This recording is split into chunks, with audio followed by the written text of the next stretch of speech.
Genije će da te naće.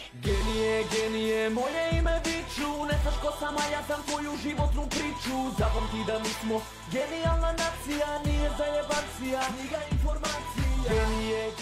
Veliki pozdrav svima ljudi, dobrodošli u nov video i danas pričamo o Kneletovom najboljem drugu. Obavezno ostavite like i subscribe, hajmo da probamo 5000 lajkova. Obavezno me zapratite na Instagramu i tamo pišite šta sljedeće želite gledati i pišite neke zanimljive ideje. A sada mi možemo da krenemo u ovu veoma zanimljivu temu. Koliko god kružilo priča o Kneletu, u nijednoj se nije pomenulo o njegovom najboljem drugu i njegovom najvećem osloncu i koji je bio zapravo drug iz njegovog detinjstva, od kojeg se nije odvajao, svi su zaboravili na njega, a bio je jako uticajan, koliko i Knele. Radovan, poznati kao Žabac, kao što sam rekao, bio je najbolji Kneletov drug i Knele ga je znao iz detinjstva, žive u poprilično bogatoj porodici i nikad mu ništa nije falilo u životu, ali ipak voleo brzinu i stvari koje su bile van zakona, što je u tom periodu bilo jako popularno, ali Knele i on su imali dosta različita shvatanja, ali su opet bili veoma dobri drugari.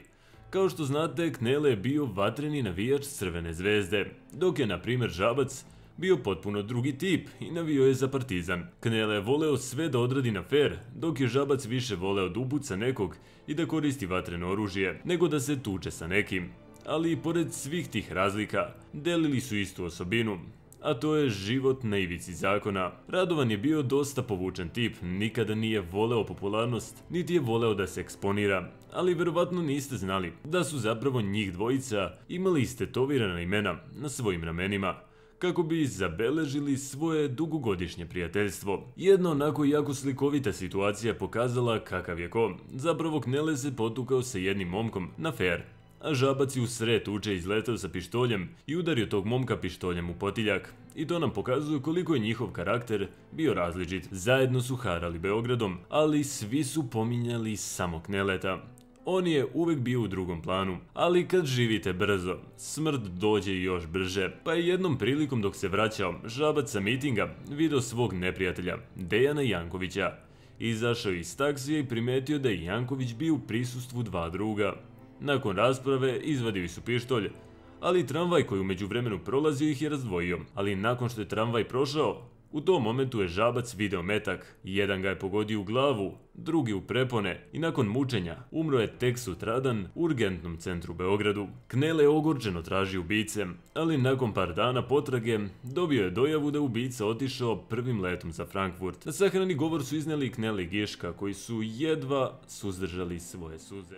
Duboko smo potreseni činjenicom da te više nema, da te neće ni biti. Nekako rasli smo zajedno.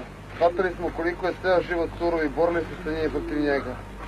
Prve utakmice, prve tuče, prve ljubavi, prva razočarenja, prve boli prošli smo zajedno. Znao sam da ništa ne može da nas rastavi, ali ovo je više od onoga što mi možemo i protiv čega niko nikada nije mogao.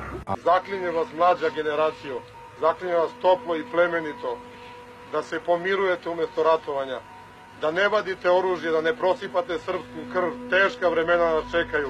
Srbija je ta nesretnica koju ćemo uskoro braniti, najverovatnije, ne daj Bože, ali bit će tako.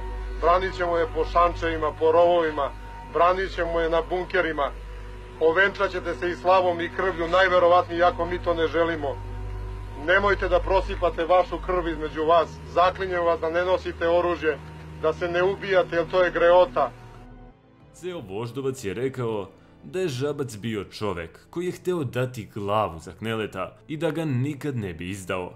I po tome je bio jedinstven. Upamćen je po lakom obaraču, ali i upamćen kao veran prijatelj. Koliko je zapravo vas znalo za ovog momka? Koliko je znalo da je to bio zapravo Kneletov najbolji drug? Pišite to dolu u komentare. U komentare također pišite šta sljedeće želite gledate i o kome želite neku onako malo kraću priču.